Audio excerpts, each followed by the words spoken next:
"Sir, please help my daddy." The little girl's voice cut through the noise of the crowded town square like a fire alarm in the middle of a quiet church. Heads turned instantly. Conversations stopped. A man carrying grocery bags froze beside a fountain. A woman pushing a stroller looked up from her phone. For one strange second, it felt as if the entire plaza had taken a single breath and forgotten to let it go. Marcus Reed stopped walking and looked down. The girl couldn't have been older than 8. Her blonde hair was tangled by the wind, and tears glistened in her blue eyes. She grabbed the sleeve of his dark jacket with both hands, as if he were the only person left in the world. "Please," she whispered again, her voice shaking. Marcus followed her gaze toward a nearby bench where a middle-aged man sat slumped forward, one hand pressed against his chest. The afternoon sun reflected off the glass buildings surrounding the square, bathing everything in a warm golden glow, but the expression on the girl's face felt colder than winter. Marcus immediately moved toward the bench. Years of military training had taught him to assess situations quickly, calmly, and without panic. He took one step forward, then another. But before he could reach the man, a sharp voice exploded across the plaza. "Step away from that child." The command echoed against the storefront windows. Marcus stopped. A police officer was striding rapidly across the pavement, his hand resting firmly on his duty belt. Officer Daniel Whitmore's eyes locked onto Marcus immediately. The tension in his face suggested he had already decided exactly what he was looking at. Several bystanders exchanged nervous glances. Phones began appearing in people's hands. The little girl looked confused. "No," she said quickly. "You don't understand." But Whitmore wasn't listening. His attention remained fixed on Marcus. The officer's polished badge flashed beneath the sunlight as he approached. Marcus slowly raised his hands slightly away from his sides, remaining calm. He had seen panic make situations worse before. Far worse. "Officer," Marcus said evenly. "The girl asked for help." "I'll handle this," Whitmore replied. The words came fast and cold. Around them, the sounds of the city seemed to fade. The distant traffic, the music from a nearby coffee shop. Even the fountain behind them suddenly felt quieter. Marcus could feel dozens of eyes watching. Some curious, some worried, some already making assumptions. The little girl stepped between them. "He didn't do anything wrong," she pleaded. "My dad needs help." Her voice cracked. Marcus glanced toward the man on the bench again. The situation clearly required attention, yet the focus of the entire square had shifted somewhere else. Whitmore's jaw tightened. Marcus noticed the officer studying him, not as a person, but as a problem waiting to be solved. The feeling was familiar. Uncomfortable, but familiar. Marcus remained perfectly still. Calm breathing. Steady posture. The discipline forged through years of service never left him. Above the plaza, an American flag fluttered gently atop the City Hall building. Sunlight caught the fabric as it moved against the blue sky. Marcus looked at it briefly, then back at the frightened child standing beside him. He had no idea that within the next few minutes, the entire square would witness a truth that Officer Whitmore never saw coming. Marcus Reed had learned long ago that the loudest moments in life were often surrounded by silence. As Officer Whitmore stood a few feet away watching him with suspicion, Marcus felt that familiar stillness settle inside his chest. It was the same calm that had carried him through exhausting training exercises, sleepless nights overseas, and difficult years after returning home. Panic solved nothing. Patience revealed everything. The little girl remained beside him, her small hand still clutching the sleeve of his jacket. She looked from Marcus to the officer and back again, unable to understand why nobody seemed focused on her father. The man on the bench shifted slightly, his face pale beneath the afternoon sunlight. Several bystanders exchanged worried looks, but nobody stepped forward. Everybody seemed frozen between uncertainty and curiosity. Marcus glanced toward the bench once more. Every instinct told him the man needed attention. Yet he also knew that arguing with the officer would only make the situation worse. "Officer," Marcus said calmly, "the gentleman should be checked on." Whitmore narrowed his eyes. "I said I will handle it." Marcus nodded once. No anger, no challenge, just acceptance. Around the square, more people gathered. A delivery driver stopped beside his truck. A pair of college students paused near a coffee stand. Even the musicians who had been performing near the fountain lowered their instruments. The atmosphere felt heavy now, as though something important was approaching. Marcus noticed the reflection of City Hall in a nearby glass building. For a brief moment, he saw himself staring back. A simple dark jacket, faded jeans, comfortable walking shoes. Nothing about his appearance hinted at the years he had spent serving his country. Nothing revealed the medals stored quietly in a wooden box at home. Nothing suggested the sacrifices he and countless others had made. That was fine with him. Marcus had never needed recognition. He thought about his mother waiting in the parking garage 2 blocks away. Evelyn Reed hated doctor appointments. She always complained about the waiting rooms and the outdated magazines. Earlier that morning, she had teased him for arriving 20 minutes early. "You still act like the Navy is timing you," she had laughed. The memory brought the faintest smile to his face. Whitmore noticed. "You think this is funny?" the officer asked sharply. Marcus looked directly at him. "No, sir." The answer came without hesitation. Respectful, measured, honest. The response seemed to frustrate Whitmore even more. He appeared to be searching for something. An argument, a reaction, a mistake. But Marcus offered none of them. Nearby, the little girl wiped her eyes with the sleeve of her sweater. "My dad was talking, and then he got dizzy," she explained quietly to anyone willing to listen. Then he sat down and started breathing funny. Her voice trembled. Several people finally turned toward the bench. Concern replaced curiosity. For the first time, Marcus noticed a silver watch hanging loosely from the man's wrist. Something about it felt familiar, though he could not immediately place why. The plaza remained tense beneath the warm afternoon sky. Cars rolled past on the street beyond. Flags fluttered above City Hall. Somewhere in the distance, a church bell echoed across downtown. And standing in the center of it all, Marcus had the strange feeling that this ordinary day was about to change the lives of everyone gathered there. Officer Daniel Whitmore had built his career on trusting his instincts. At least that was what he told himself. Standing in the center of the crowded plaza, he watched Marcus read with growing suspicion, convinced there was something he was not being told. The calmness bothered him most. Most people became nervous when confronted by authority. Most people talked too much, moved too much, explained too much. Marcus did none of those things. He simply stood there, composed and patient, while the attention of half the square settled around them. To Whitmore, that silence felt almost deliberate.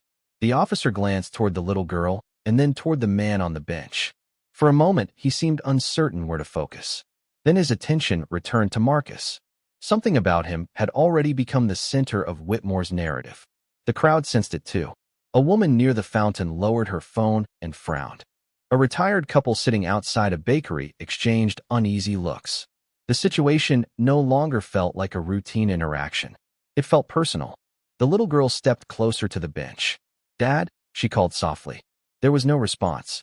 Her voice cracked again. "Dad, please." The sound tugged at something deep inside Marcus. He remembered children he had encountered during deployments overseas. He remembered fear in their eyes and the desperate hope that some adult would know what to do.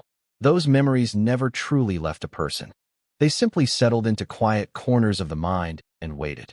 Marcus shifted his attention back to the officer. "She is scared," he said gently. "Let me help." Whitmore folded his arms. "I did not ask for your help." The answer came quickly, almost automatically. Nearby, a breeze swept through the plaza. The American flag above City Hall rippled against the afternoon sky. The sunlight had begun to soften now, casting long shadows across the brick pavement. The warmth of the day remained, but a subtle tension seemed to cool the air. Marcus noticed more people gathering at the edge of the square. Some whispered to each other. Others simply watched. Nobody seemed eager to leave. Human beings had a way of sensing when a story was unfolding in front of them. Across the plaza, a man in a business suit suddenly stepped forward. "Officer," he said cautiously, "the gentleman on the bench does not look well." Whitmore nodded without taking his eyes off Marcus. Medical assistance is already being requested. The statement offered little comfort. The little girl looked around helplessly. Tears rolled down her cheeks. Marcus could see her trying to be brave. Children often did.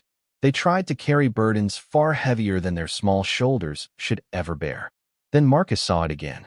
The silver watch on the man's wrist caught a beam of sunlight. Recognition flashed through his mind. Not certainty, just a feeling. He had seen a watch like that before. Years ago, somewhere important.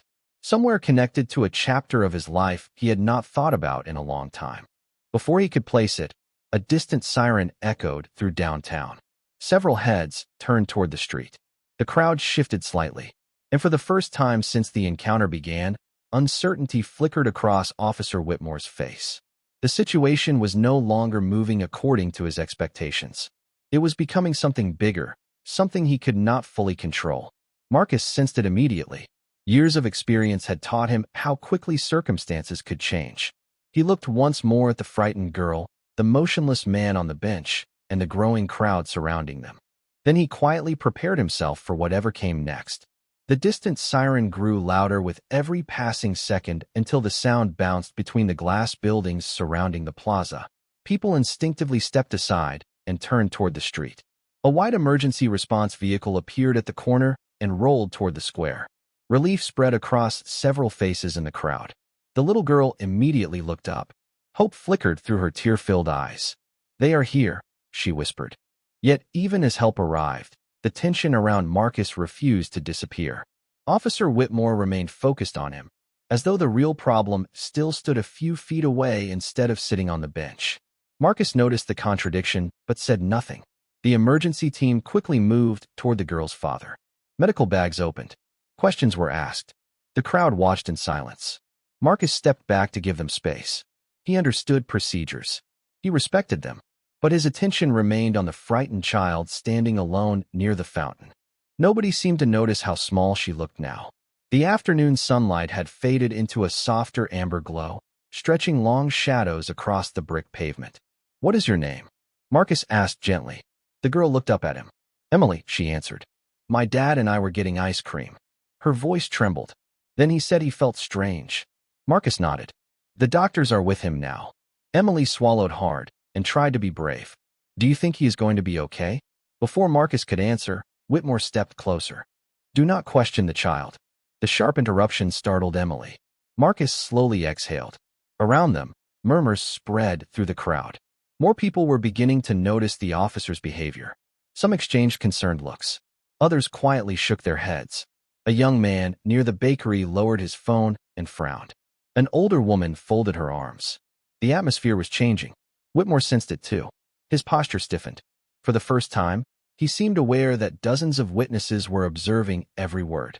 Then one of the emergency responders suddenly called out to a colleague. The urgency in his voice caused several heads to turn. Emily immediately looked toward her father. Fear returned to her face. Without thinking, she took a step toward the bench. Marcus instinctively moved with her, keeping pace beside her in case she stumbled. The simple gesture lasted only a moment, but it revealed something important to everyone watching. Marcus was not focused on himself. He was focused on the child. The contrast did not go unnoticed. A quiet conversation began spreading through the crowd. "He is only trying to help," someone whispered. "That is what it looks like to me," another person replied. Whitmore's jaw tightened. The narrative he had built in his mind was slipping away. Then the lead medic stood and spoke directly to Emily. "Sweetheart, we are taking good care of your father." The reassurance eased some of the tension in her face. She nodded and wiped her eyes again. As Marcus watched the exchange, his gaze drifted once more toward the silver watch on the man's wrist. Suddenly, the memory returned. A military ceremony. A decorated officer. A handshake years ago. Marcus felt a chill move through him despite the warm evening air. He finally remembered where he had seen that watch before, and the realization told him that this situation was far more significant than anyone in the plaza could possibly imagine. Marcus stared at the silver watch for another second as the memory settled into place. He had seen it nearly 8 years earlier during a ceremony at Naval Station Norfolk. Hundreds of service members had filled the auditorium that day. Flags lined the stage. Cameras flashed. Families applauded. Among the honored guests had been a senior military leader known throughout multiple branches of the armed forces. The man on the bench wore the same distinctive watch Marcus remembered from that event. It had been custom-made, a retirement gift presented after decades of service. Very few people owned anything like it. Marcus felt a knot tighten in his chest. This was no ordinary stranger. Before he could process the thought further, one of the medics spoke quietly into a radio attached to his shoulder. Another emergency vehicle was being requested. The crowd immediately sensed the change. Conversation stopped. Faces turned toward the bench. Emily looked from one responder to another, searching for reassurance. She was trying to read expressions she was far too young to understand. Marcus took a slow breath.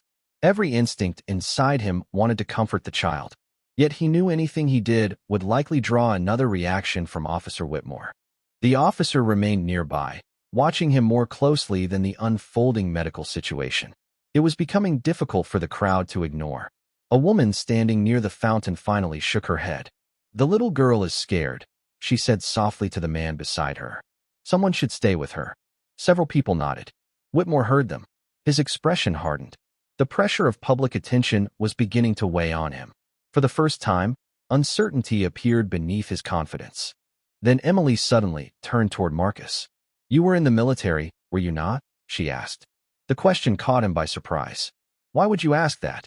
Marcus replied gently. Emily pointed toward a small pin attached to the inside edge of his jacket pocket. It was barely visible. Most people would never have noticed it. "My dad always notices things like that," she said. "He taught me to notice them too." Marcus glanced down and realized she was right. The tiny insignia had remained clipped inside his jacket from a veterans event several weeks earlier. He had forgotten it was there. Before he could answer, one of the medics approached Emily. "Sweetheart," he said kindly, "your father is stable right now? We are taking good care of him." Relief washed across her face so suddenly that tears returned to her eyes. She nodded repeatedly. The crowd seemed to exhale together. The tension eased, but only slightly. The lead medic then looked toward Marcus. His eyes paused for a moment on the insignia inside the jacket pocket. Recognition flickered across his face. It lasted less than a second, but Marcus noticed. So did Whitmore. The officer's attention sharpened immediately. Questions were beginning to form. Questions nobody had considered asking before. The evening sunlight reflected off the windows surrounding the plaza, turning the glass towers gold. Long shadows stretched across the pavement. Somewhere above them, the American flag continued to move gently in the breeze. And standing in the middle of the square, Marcus could feel the story shifting in a direction neither he nor Officer Whitmore had expected. The plaza grew quieter as the rush of uncertainty slowly settled into an uneasy stillness. The emergency vehicles remained parked along the curb with their lights reflecting softly against the surrounding buildings. But the sense of immediate panic had faded. People no longer whispered as much. Instead, they watched. They waited. The golden light of late afternoon washed across the square, turning the brick pavement amber and casting long shadows beneath the benches and trees. Marcus stood near the fountain with his hands relaxed at his sides. For the first time since the encounter began, nobody was speaking directly to him. The silence felt strange. Not hostile, just heavy. Emily sat on the edge of a nearby bench wrapped in a light blanket one of the paramedics had given her. Every few moments, she looked toward the medical team caring for her father. Each time, she seemed reassured by what she saw. Marcus noticed her shoulders gradually relax. That small change meant more to him than anything else happening around the plaza. Officer Whitmore remained several yards away. He no longer appeared as certain as he had earlier. The confidence that had driven every decision now seemed replaced by something quieter. Doubt. He watched Marcus occasionally, but his gaze never lingered for long. Whenever people glanced in his direction, he looked away first. The crowd had noticed. Marcus could feel it. The story unfolding in their minds was no longer the one that had existed an hour ago. A soft breeze drifted through the square, carrying the scent of roasted coffee from a nearby cafe. Somewhere behind the fountain, a street musician cautiously resumed playing a slow melody on an acoustic guitar. The notes floated through the air with a gentle warmth that seemed to calm everyone within earshot. Marcus closed his eyes for a brief moment. The sound reminded him of evenings long ago.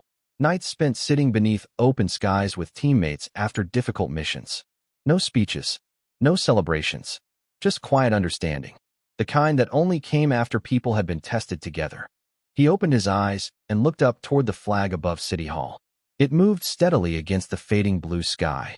Thousands of people had served beneath that flag, some famous, most forgotten. Marcus had never cared which category he belonged to.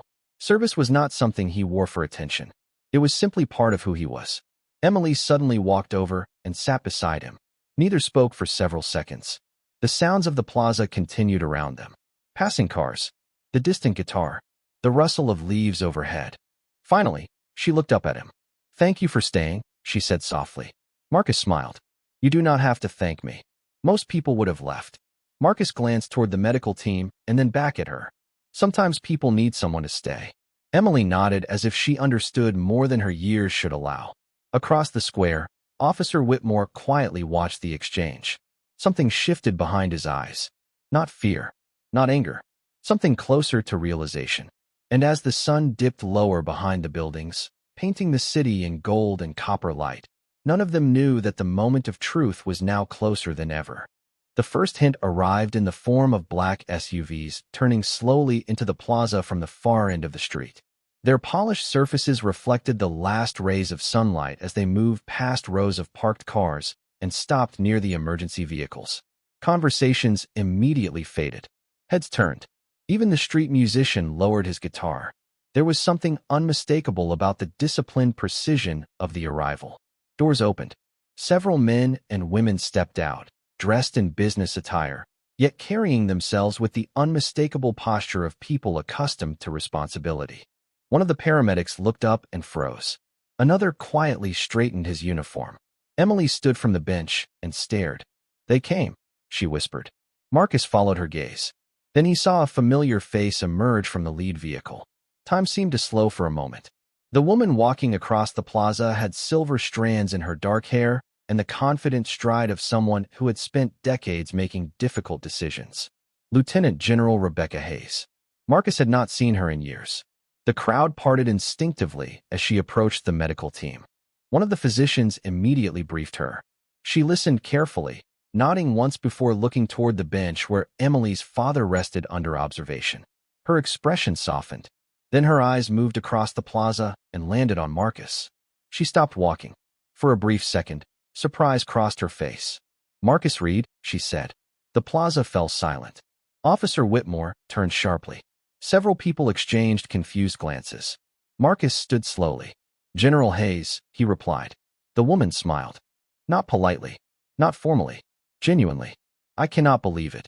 She crossed the remaining distance and extended her hand. Of all the people who could have been here today, the crowd watched in stunned silence as Marcus shook her hand. Whitmore's expression changed immediately. The confidence he had carried all afternoon vanished beneath visible uncertainty. General Hayes looked toward Emily. Your father is going to be all right, she said reassuringly. He is stronger than he looks. Emily nodded, relief filling her face. Then the general turned back toward Marcus. I should have recognized you sooner.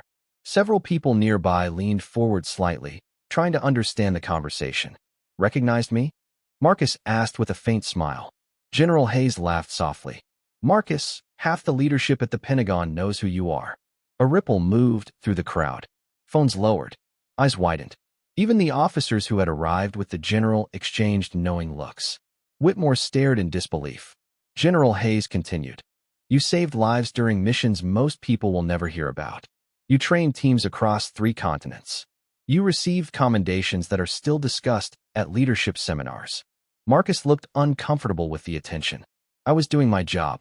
You always say that, General Hayes replied. That is why people respect you. The words settled over the plaza like a sudden change in weather. People who had spent the afternoon seeing Marcus as a stranger now saw something entirely different. Not because of rank, not because of recognition, but because every calm response, every act of patience, every moment of kindness suddenly carried a deeper meaning. Emily looked up at Marcus with amazement. Officer Whitmore remained motionless. The assumptions he had built his decisions upon were collapsing one by one.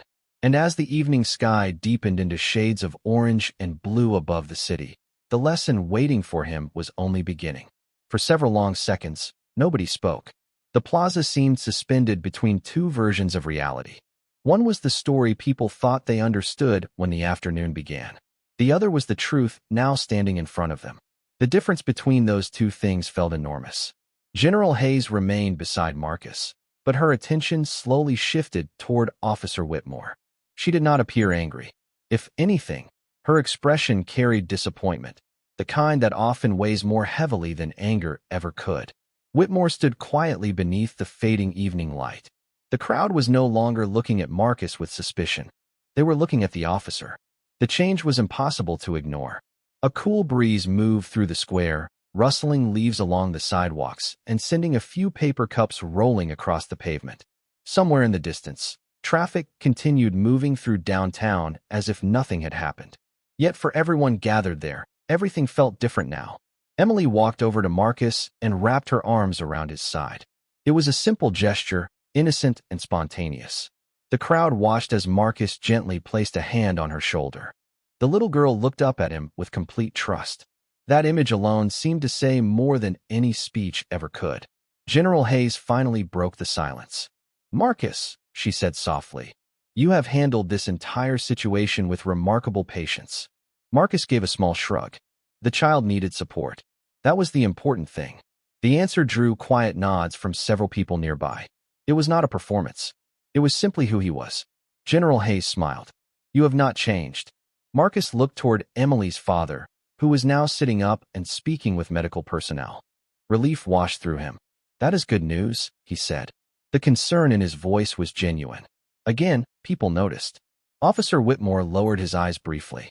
Throughout the afternoon, he had searched for reasons to distrust Marcus. Yet every new fact had revealed the opposite of what he assumed. The realization was becoming impossible to escape. After a long pause, he stepped forward. The movement immediately drew attention from everyone around him. The plaza grew quiet again. Whitmore looked at Marcus for several seconds before speaking. "I owe you an apology." No cameras flashed. No dramatic music played. Just a simple sentence carried by the evening air. Marcus remained silent and allowed him to continue. "I made assumptions," Whitmore admitted. "I focused on the wrong things. I should have listened sooner." The words seemed difficult for him to say, which made them feel sincere. Marcus studied the officer for a moment. Then he nodded. "What matters is what you do next." Whitmore looked confused. Marcus continued calmly. "Every day you meet people carrying stories you cannot see. The mistake is thinking you already know those stories." The crowd listened carefully. Even General Hayes remained silent. Marcus glanced toward Emily, then toward her recovering father. "Sometimes the person standing in front of you is not the person you imagine. Sometimes they are better." The words settled over the plaza with surprising force. Whitmore swallowed hard and nodded slowly. For the first time all day, he seemed to understand exactly what Marcus meant. And as the last sunlight slipped behind the skyline, the lesson that began with suspicion transformed into something far more meaningful. The recognition that character is revealed not by appearance, but by actions. The crowd began to disperse slowly as evening settled over the city. One by one, people returned to their lives, carrying grocery bags, coffee cups, and conversations that now sounded different than they had a few hours earlier. The emergency vehicles pulled away from the curb. The flashing lights disappeared around distant corners. The plaza, once filled with tension and uncertainty, gradually returned to its familiar rhythm. Yet something invisible had changed. Emily's father was sitting comfortably now, speaking with General Hayes and several members of the medical team. Color had returned to his face. Every so often he glanced toward Marcus with quiet gratitude. Emily remained close beside him, but before leaving, she ran back across the plaza one last time. Marcus had moved toward the fountain, standing beneath the soft glow of newly lit street lamps. "Wait," Emily called. Marcus turned. She reached into her pocket and pulled out a small folded paper napkin from the ice cream shop they had visited earlier that day. Across the front, written in uneven handwriting, were two simple words. "Thank you." Marcus smiled as she handed it to him. "I wanted you to have that," she said. "Because you stayed." Marcus carefully folded the note and slipped it into his jacket pocket. "That means a lot to me," he replied. Emily grinned and hurried back toward her father. Nearby, Officer Whitmore watched the exchange quietly. He did not interrupt. He did not speak. He simply observed. For perhaps the first time all day, he seemed more interested in listening than judging. General Hayes eventually approached Marcus. "Your mother is probably wondering where you are," she said with a knowing smile. Marcus laughed softly. "She is definitely wondering. Still keeping everyone on a schedule?" "Every day." General Hayes shook her head affectionately. "Some things never change." They exchanged a handshake before she returned to her team. The black SUVs departed soon afterward, disappearing into the flow of downtown traffic. The plaza grew quieter with each passing minute. Marcus stood alone for a moment beside the fountain. Water rippled gently beneath the evening lights. Above him, The American flag continued to move in the breeze, illuminated against the darkening sky. He reached into his pocket and touched the folded napkin Emily had given him. Of all the honors he had received throughout his life, that small handwritten note somehow felt special. Across the square, Officer Whitmore remained standing near the sidewalk. Their eyes met briefly. No words were exchanged. None were necessary. The lesson had already been learned. Marcus nodded once before turning away. Then he began the short walk toward the parking garage where his mother was waiting. The sounds of the city followed him. Distant traffic, rustling leaves, the faint melody of a guitar still being played somewhere beyond the fountain. Behind him, the plaza returned to normal. Ahead of him, another ordinary day waited. And beneath the quiet glow of the city lights, a simple truth lingered in the evening air. A person's worth is not revealed by assumptions, appearances, or first impressions. It is revealed by character. As Marcus disappeared into the crowd, the flag above City Hall continued to wave gently in the night breeze, and the city seemed just a little quieter than before.